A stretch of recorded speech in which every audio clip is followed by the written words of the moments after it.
2024년 8월 1일입니다. 이제 8월입니다. 8월이면은 지금 여러분이 겪고 계신 무더위, 앞으로도 한 보름은 더 가겠죠? 모릅니다. 8월 말에도 그렇지. 근데 뭐 중간에 태풍이 좀 한두 개 오면은 좀 나아질래나?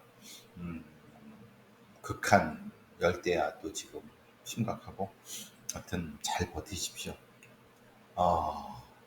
그리고 휴가도 좀 가시고, 저는 올해는 휴가를 가기가 쉽지 않을 것 같습니다. 일해야죠. 아니 뭐 일도 그렇고 뭐 방송도 하고.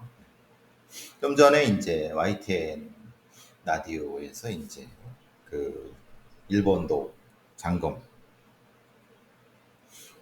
살인, 이게 망상살인이라고 얘기합니다. 근데 오늘 아침에 그 범인이 영장 실질심사 출석을 하면서 좀 독특하게 이제 챙 있는 이런 모자를 쓰고 갔대요. 글쎄요. 본인은 심신미약이 아니다. 본인이 미치지 않았다는 거죠. 그리고 뭐 스파이 얘기도 하고 뭐 여러 망상 단계가 굉장히 높은 단계를 표현하는 것일 수도 있고, 아니면은 진짜 망상 단계가 높은 것일 수도 있고, 그러면 사실 심신미약을 인정받으려고 쇼하는 건가, 이런 얘기도 지금 나오고 있습니다. 그래서 정확히 이 범인이 어떤 동기를 가지고 범행을 했고, 그 당시에 심신미약이라고 하는 게 어떤 논리적 구성이라든가 이런 것들이 실제로 어떤 상태였는가를 명확히 분석할 수 있어야 됩니다. 근데 우리나라는 이런 형태를 정신과 의사들한테만 맡기고 있습니다. 이게 더 웃긴 거죠. 생각해 보시면 정신과 의사들이 뭘 합니까? 정신과 의사들은 정신적인 어떤 병력 여부는 알 수 있죠. 임상적으로. 그런데 중요한 것은 이 사람의 범죄성이 어느 정도인가에 대한, 범죄성에 대한 평가는 정신과 의사가 못합니다. 그러니까 참 한심스러운 건 그겁니다. 이게 범죄성에 대한 평가를 통해서 이 사람을 사법적인 처리로 가야 될 것인가를, 그러니까 범죄성에 대한 평가와 정신과 의사 평가를 동시에 진행을 해야죠. 근데 우리는 범죄성에 대한 평가를 하는 게 말 그대로 그냥 판사입니다. 판사들이 뭘 합니까? 판사들이 뭣도 모르는 인간들이 그런 걸 판단을 하니까, 실제로 이제 이런 정신적으로 문제가 있을 것 같은 사람들에 대한 범죄 예방이라든가 대응이 전혀 엉망입니다. 그러니까 우리나라 사회에서는 이런 영역, 즉 범죄성에 대한 평가를 하는 범죄 영역이라고 하는 것이 있어야 되는데, 그냥 이거는 대충 변호사들 같지도 않은 새끼들이 있지 않습니까? 뭐 지들이 뭐 범죄를 알면 얼마나 안다고, 그냥 뭐 검사 출신, 판사 출신들도 지들이 범죄를 얼마나 안다고 그걸 가지고 또 지들이 뭐 전문가이냐 떠들고 다니는 놈들 보면 진짜 꼴 같지 않죠. 거기다가 뭐 아시다시피 뭐 이제 이 애매한 게 법의관들, 부검이들, 걔들이 뭘 합니까? 솔직히 말하면은 그냥 그 흔히 말하는 생리학적 그런 부분들에 대한, 그러니까 범죄 전체에 대한 통찰력이 필요한 부분에 대해서는 스스로 이런 거를 만들어내지를 못했기 때문에 그냥 이 엉망진창인 거죠. 제가 계속 이런 얘기를 하고 이런 영역을 만들려고 하는 이유도 그런 부분인 겁니다. 어쨌든 근데 이제 그건 어쨌든 그렇다고 쳐도 경찰청의 대응이죠. 이런 얘기 나오니까 그저께 어제, 이제 오늘 얘기 되니까 이제 경찰청은 도검을 이용한 범죄에 적극적으로 대응하기 위해 전수 점검과 함께 제도 개선을 추진하겠다고 밝혔습니다. 웃긴 소리죠. 쉽게 말하면. 일본도 살인 사건의 도검 전수 점검과 신규 소지 절차 강화라고 합니다. 일단은 신규 소지 절차 강화를 하려고 하면 일단은 법령에 대한 정비가 필요해요. 새로운 법을 만들어야 되고, 그리고 누구 하나가 또 국회의원 하나가 고용진인가 누가 뭐 어떤 애가 이걸 또 뭐 법을 발의했다고 하는데, 어쨌든 그런 게 필요하고 빨리 가도 몇 달이 걸립니다. 그런데 전수점검을 한대요. 그러니까 도검이 한 82,000 정도 됩니다. 뭐 여러 가지. 그리고 뭐 전기 충격기나 석궁 이런 거 포함해서 또 사실은 또 한 20만, 30만 되고요. 그럼 도검이 문제니까 도검을 82,000개를 지금 자료를 전수점검한다고 해요. 이번 점검에서는 소지 허가 후 생긴 범죄의 경력이나 가정폭력 발생 이력 등을 확인하고, 범죄 경력 확인될 경우에는 자연스럽게 소지 허가가 취소된다. 이게 범죄 경력과 이, 이 소지 허가 데이터베이스 연동이 안 된 겁니다. 그냥 주먹구구식으로 그냥 올린 거죠. 한심하죠. 그리고 가정폭력 발생이 된 것이 그 데이터가 소지 허가 데이터와 연동이 안 되는 겁니다. 그리고 그 허가받은 사람의 정신건강 자료가 연동이 안 된 겁니다. 다 따로 노는 겁니다. 그런데 이제 어쨌든 그렇다고 그렇죠. 전수점검을 한대요. 누가 합니까? 야, 이 등신들아. 지금 경찰서에서 생활질서계에서 이걸 담당하는 애들은 기껏해야 아무리 많아야 3, 4명. 많아. 그 질서계 거기 하나, 3, 4명밖에 안 돼. 그럼 걔네들이 그럼 이걸 전수점검을 해야 돼? 지금도 인력이 딸려갖고 매년, 그러니까 이제 올해는 1999년도 허가받은 거, 이제 내년에는 2000년 허가받은, 이렇게 쪼개서 하는데, 생각해 보십시오. 만약에 이렇게 하려고 하면은, 전수점검을 하려고 하면은 지금 이 도검, 이 총고 화약류 관리를 담당하고 있는 전문 그 담당자가 몇 명인데, 이 사람들을 숫자를 더 늘리거나 아니면은 뭔가 이 시스템을 어떻게 얘기를 이렇게 해야 되는데, 그냥 아무 생각 없이, 이게 돌대가리 새끼죠. 이 경찰청이 어떤 놈이든 그냥 사건이 터지니까 그냥 전수점검 한다고 하는 거죠. 그냥 과정에서 한다 하고, 이제 보여주긴 하겠죠. 딱 그 다른데 형사과나 아니면 뭐 다른 과에서 인력 그냥 급하게 받아갖고, 오늘부터 내일부터 가지고 오세요. 가지고 저기 허가증 다 확인합니다. 그러면은 이게 몇 달이 걸리겠습니까? 1년이 넘게 걸릴 수도 있습니다. 그러니까 하는 짓거리가 꼭 이 돌대가리들 참 답답한 겁니다. 그러니까 실제로 얘네들은 하려고 하는 게 아니라 사실 창내려고 하는 흉내만 내는 겁니다. 경찰청 애인 담당하는 분들. 이게 왜 인력이 부족하고, 그러면은 지금도 생각해 보세요. 지난주에 이 인력 그 수사하는 애들 그 인력 부족에 그 업무 과다로 자살하고 막 난리 쳤어요. 그럼 여기 그 전수점검하는 인력들은 어디서 가져온다는 겁니까? 지구대에서 가져온다는 거예요? 아니면 어디 있어요? 어디 있어? 어디 저 비정규직 쓰려고 그래요?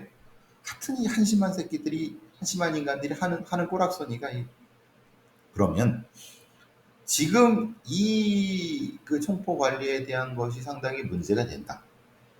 그러면은 청포도공화 관리를 실제로는 경찰이 아니라 다른 어떤 부서, 예를 들면 그게 어디든 미국과 ATF지만 부서로 독립한다는 건 또 법을 바꿔야 되니까, 그러면은 어떤 총포관리협회 같은데, 근데 또 문제는 총포관리협회 같은 데는 또 경찰, 전직 경찰 그 간부들이 또 거기서 또 그냥 이 낙하산으로 가서 또 그지랄하고 있으니까, 이게 가장 큰 문제는 그겁니다. 실제로 얘네들도 모르지 않아요. 경찰 애들도. 특히 경찰 밥을 먹은 이 이해관계가 있는 애들. 이해관계 있는 애들이 누구죠? 총기 만드는 애들, 도검 만드는 애들, 그리고 이걸 허가받는 어떤 협회, 화약류 관련된 걸 하는 애들, 수협하는 애들, 이게 하나의 어떤 하나의 어떤 먹이 사이클이거든요.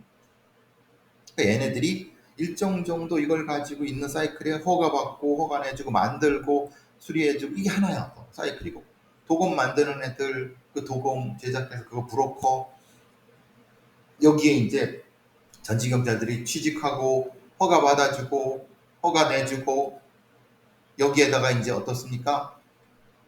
정신과 의사들 말 잘 듣는 애들 데려다가 허가 이렇게 뭐 저기 신차 검사한다 뭐 이렇게 하고, 그때 예전에 총기가 문제됐을 때 그때도 이제 겨우 어떻게 한다고 했는데 그것도 제대로 되는지 확인해야 되는 거고, 도대체 얘네들은 어떤 업무를 하거나 어떤 일을 할 때 전혀 이런 감이 없어요. 그냥 지금 요거만 지금 그냥 적당히 넘기자라고 하고, 지금 전수점검을 할 수도 없을 뿐더러 해도 몇 달이 걸리는 일이고, 그러다가 진짜 그 전수점검 하려고 하는 경찰 애들 죽습니다. 업무 과다로 그냥 팍팍 쓰러집니다. 현실적인 대안, 예를 들면 지금의 어떤 도검류에 대한 소지 관리를 민간에 맡긴다, 아니면 뭐 총포 화양 관련된 협회에 맡긴다. 대신 그 맡기되 그 부분에 대한 안전 관리를 정확히 하고, 그것을 일정 정도 정확히 데이터베이스 연동시켜서 하고, 이게 필요하거든요. 생각해 보세요. 지금 총포 소지하고 있는, 아니 총포 소지나 아니면은 도금 소지하고 있는 애의 데이터베이스가 있는데, 이게 얘들이 사고를 쳤는데 뭐 범죄 저지른데 이게 바로 연동돼서 소지효과가 바로 자동 취소되는 게 아니에요. 왜 그렇게 됐을까요? 일단 생각이 없는 애들이 만들었고, 그렇게 하면 또 이권의 이해관계 개입이 되기 때문에 이것도 안 하는 거예요. 미국 같은 경우도 총포 그 총기류 소지할 때 이 범죄 전과를 연동, 그것도 난리 난 거죠. 공화당 쪽 놈들이. 그러니까 지금 문제되는 것은 정확히 관리 체계를 어떻게 갖출 것이냐. 총포는 누가 하냐? 도금은 어떻게 하냐? 아니면 총포 도금을 같이 하느냐? 그럴 경우 이 관리를 어떻게 하느냐? 지금은 경찰서에 영치한단 말이에요. 왜 경찰서에 영치를 합니까? 뭐 생각해보면 이게 웃기는 거예요. 아니 경찰서에서 자기 할 일도 바쁜데 왜 총기 영치까지 맞습니까? 그러니까 이거는 그냥 일반 경찰들이 이거나 저거나 다 그냥 알아서 하라고 다 때려 넣은 거예요. 그러면은 그게 아니라 제가 예전에 말씀드린 것처럼 이 사법부에서 소위 감정관리센터를 만든 거죠. 감정관리센터, 직무관리센터, 그리고 총포관리센터처럼 사법부에 좀 법원이 관리를 해도 되는 거예요. 아니면 법무부가 관리해도 되는 거예요. 그런데 귀찮고 더럽고 힘든 일은 경찰만 맡기는 거예요. 또 그렇게 해왔고, 그걸 또 뭐 긁어줬고, 그러니까 이 전문성도 없고 관리도 안 되고 엉망이죠. 이 부분에 대한 심도 깊은 어떤 이런 어떤 해안이나 이런 것들이 없는 상태에서 그냥 경찰 뭐 그냥 관리하고 뭐 오면 뭐 세고, 이게 가장 큰 문제입니다. 이게 그런데 그거에 대해서 어떤 새끼나 어떤 경찰에 관련된 어떤 새끼들도 일단 몰라. 전문가라고 하는 것도 몰라. 그리고 알아도 이해관계가 걸리니까 아무 얘기 안 하는 거예요. 무슨 뭐 도검에 과검에 뭐 날이 세우고 이런 거, 오늘 보니까 그 김현정의 뉴스에 그 탐정 손수호 그런 얘기 하더라고요. 그거 해야만 한 소리입니다. 생각해보면 지금 문제가 핵심은 누가 어떻게 관리할 것이냐. 지금의 시스템이 아니라 소위 ATF처럼 전문관리 체계를 도입해야 되는 부분이고, 그리고 지금 그냥 이 정신과 의사가 아니라 정신과 의사의 신체 검사, 그 정신과 의사는 그러면은 얘가 도검을 소지하고 총기를 소지해서 문제들 그걸 어떻게 판단합니까? 그건 정신병력적인 정신적인 문제에 대한 판단을 하지, 이 범죄성에 대한 판단은 다른 거예요. 정신과들이 몰라요. 근데 정신과에서 내주는 어떤 신체검사, 정신검사 그게 의미가 있습니까? 그런 얘기도 안 하는 거예요. 아니 모르니까 못 하는 거죠. 그리고 또한 당연히 이렇게 되면은 정신과 의사들의 권한이라든가 아니면 자신의 장애에 떨어지니까 생 지랄을 할 테고. 그런데 지들은 권한은 놓기 싫고 사실은 그러면 실제로 하기는 싫어. 이게 뭐 하는 짓거리입니까? 이게 지금 이 도검용 일본도 살인 사건, 망상 살인 사건을 보면서 우리나라의 어떤 이런 관리 시스템 그리고 정신적으로 문제가 있는 사람들에 대한 어떤 체크 시스템 자체가 너무 허술하다는 게 금방금방 드러나는 거예요. 사실은 그것을 언론이나 아니면 전문가들이 지적해주고 해결하겠다고 해야 되는 거예요. 이 뭣도 모르는 고용진인가 어떤 국회의원 놈은 또 빠르게 이거 했는데 말 같지도 않은 소리 를 무슨 법이랍시고 내놓고 한심하죠. 근데 그나마도 그런 것도 내놓은 놈이 있지만 경찰 애들 보세요. 그냥 전수점검하겠습니다. 그리고 제도 정비하겠습니다. 끝이에요. 그리고 며칠 지나면 또 잊혀지겠죠? 안 그래요? 경찰 송치되고 딴 사건 또 터지면 또 하죠. 대한민국 이래서 이게 살아남겠습니까? 지금? 이따위로 이게 이렇게 돼갖고 한심한 거예요. 오늘도 YTN 라디오 갔다 와서 그 아나운서가 그런 얘기 하대요. 자기는 그 총포 관리나 도공 관리에 대해서는 다른 언론을 많이 했는데 정작 그 사람 그 범인에 대해서는 왜 묻지를 않느냐. 저도 사실 굉장히 공감합니다. 왜냐?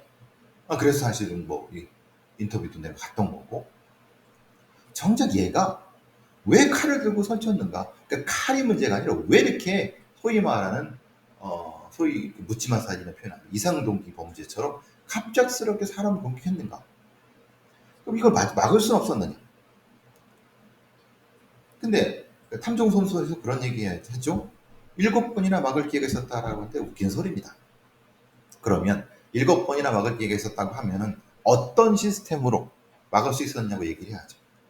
우리나라는 기본적으로 112 신고가 됐을 때 그 신고된 사람의 인적사항으로 과거의 어떤 범죄 경력을 바로 산출해 갖고 이걸 가지고 이 소위 말하는 이 범죄의 프로파일링을 할 수 없는 시스템입니다. 손 변호사 그런 거는 아십니까? 예? 그런 거나 좀 확인하고 그런 방송을 하시든가. 실제로 이런 형태의 초기에 위험한 행동을 하는 사람이 신고됐을 때 차단하려고 하면요. 이 사람 혹은 이 사람으로 신원이 확정되는 어떤 사람이 112 신고라든가 게 시스템에 딱 됐을 때 이 사람의 과거라든가 최근의 어떤 행적이나 행동에 대한 데이터 이게 범죄 경력이든 신고가 된 경력이든 아니면은 정신적인 어떤 부분에 대한 체크들 이런 것들이 한 방에 순식간에 착 모아갖고 이건 위험합니다 라고 여기서 경찰이 일시적 구금을 해야 될지 그래서 프로파일링 팀이 접근해서 뭔가 해야 될지 아니면 심리적으로 위험하니까 사실은 정신보건센터에 연결해서 이 사람을 치료를 받도록 해야 될지 아니면 이 사람이 어떤 이 총기 허가를 아니면 보건 허가를 취소해야 될지 자동적으로 원스톱으로 그러기 위해서는 일정 정도 기술적인 AI 같은 것이 들어가야 되겠죠. 이게 전혀 할 수가 없습니다. 왜냐면 개인정보보호법부터 시작해서 범죄 기록 관련된 부분, 정신보건법이라든가 이게 법 하나가 여러 개가 관련되어 있는 부분이에요. 그런데 그걸 가지고 어떻게 막습니까? 지금의 시스템으로. 단지 그러면 신고를 해라고 얘기하더라고요. 말 같지도 않은 소리죠. 7개 중에 3개는 자기가 신고한 겁니다. 자기가. 그러니까 그것이 그 신고가 다른 사람이 신고하든 아니면 본인이 신고하든 그게 이렇게 차단이 되려고 하면 그 신고의 112 시스템에 112 시스템에 들어왔을 때 그것이 녹음이 되고 정리가 되지만 그것이 다른 쪽으로 써먹지 않는다. 그리고 이 상태에서 다른 정보가 들어왔다가 범죄 경력 정보든 정신병력 정보든 아니면 과거의 프로파일링 뭐 관련된 것든 뭐든 다른 어떤 보험 기록이든 딱 붙어갖고 빠르게 무엇인가 커뮤니티를 구성해서 판단해서 요거 이렇게 돼요. 이게 초기 프로파일링. 그러니까 흔히 말하는 예진적 프로파일링. 프리 프로파일링의 기본 개념입니다. 그리고 요것이 최소한 두세 번 반복됐을 때 바로 수사 단계로 되거나 아니면 일시 구금 단계로 가거나 아니면 뭔가 다음 사법 위반 단계로 이렇게 해야 된다는 거예요. 그래서 제가 케이스로 가야 된다. 사람이 아니라. 이게 제가 주장하는 거예요. 그러니까 그런 어떤 깊은 어떤 그 시스템적인 얘기가 없이 얘기되는 거는 사실 말 같지도 않은 소리입니다. 이게 참 지금 이것만 가지고도 왜 이상동기범죄가 대응이 안 되느냐? 지금 보세요. 이거 지금 범죄 이렇게 사람이 죽으니까 이제 그제서야 뭐 이 사람 뭐 정신 감정한다 이러잖아요. 죽기 전에 이 사람이 길거리 가면서 그 초등학생들 야 칼싸움 하자 그러고 뭐 하자 그럴 때 신고가 됐을 때 그 신고된 어떤 거를 경찰청에 있는 서울경찰청에 있는 프로파일러들은 매일 스크리닝을 합니다. 저 같은 사람들이 일할 때는 이런 신고가 들어왔어? 어떤 성인이 이상한 애가 작대기 같은 칼을 가지고 애들한테 칼싸움했다 그랬어. 신고가 들어왔어요. 그럼 이 신고 들어온 거를 가지고 저희들은 판단합니다. 굉장히 위험성 망상적인 어떤 에피소드를 가지고 있는 애가 그 주변에 돌아다니고 있구나. 그럼 그 지구대나 이런 데에 확인해 달라고 합니다. 아니면 못하면 내가 가서라도. 근데 걔가 거기 있어. 그럼 걔를 가서 어떻게 접근해서든 얘기를 하고 예찰적인 형태의 위험성 평가를 합니다. 그 다음 단계 이런 형태가 돼야 되는 겁니다. 그래야지. 그리고 나서 무엇인가 보고되고 예방될 수 있는 거죠. 그리고 또 하나. 만약에 이렇게 됐다 하더라도 범행이 벌어졌다 하더라도 이 범행의 범인을 프로파일러, 범죄 분석관들이 직접적으로 강제적으로 면담을 할 수 있게 해서 분석해서 수사 기록을 분석해서 이 다음에 차단할 수 있게 정치과 의사가 아니에요. 이게 바로 범죄 프로파일링 영역이면서 범죄 분석 영역이면서 범죄 예방의 영역이고 이상동기 범죄 차단의 영역입니다. 이런 어떤 시스템적이고 구조적이고 이것이 없는 지금까지 하는 얘기는 다 쓸모없는 얘기들입니다. 다 개소리입니다. 개소리. 경찰청 놈들 요거 조금만 지나가라 그냥 전수검사 하겠다고 해놓고 밑에서는 지금 난리 났을 겁니다. 오늘 지금 오늘 아침에 전수검사 해놓고 지금 하면 밑에서 난리 났으면 이거 당신이 이거 감당할 수 있냐 인력도 없는데 그냥 어떻게 하냐 위에서 뭐라고 합니까? 경찰청에 담당하는 놈은 여론만 좀 지나가면 진짜 한다는 것도 아니잖아. 이런 식입니다. 엉망이죠. 그러니까 지금 도검료 작년에 벌어졌던 전혀 바뀐 게 없죠. 2021년도에 벌어졌던 전혀 바뀐 거 없죠. 작년에 벌어졌던 거 광주에서 손목 다 잘린 거 그 때문에 이런 일이 없었습니까? 얘기가 없었습니까? 그냥 그때도 조용 넘어가. 어느 놈이 허가해줬는지 괜히 걸릴까봐 조용 좀. 아시겠습니까? 왜 이따위가 되는지, 왜 이 모양 이 꼴이 되는지 이 관련된 것에 다 붙어먹고 빌어먹고 있는 놈들이 붙어있고 이권이 관계가 있고 도검 허가해주는 뭐 전직 경찰 놈들 관련된 놈들 총포 관련 협회 놈들 다 이권이 관련된 것들 이게 개혁이 안 되는 거예요. 그리고 또한 두 가지 앞에서 범죄 분석, 이런 이상적인 범죄 분석, 대응 이런 부분들, 전문성 부분. 어쨌든 열받으면 안 되는데 좀 열받아 봤습니다. 요즘 제가 더워서 그런지 계속 열을 받네요. 또 황당하지 않습니까?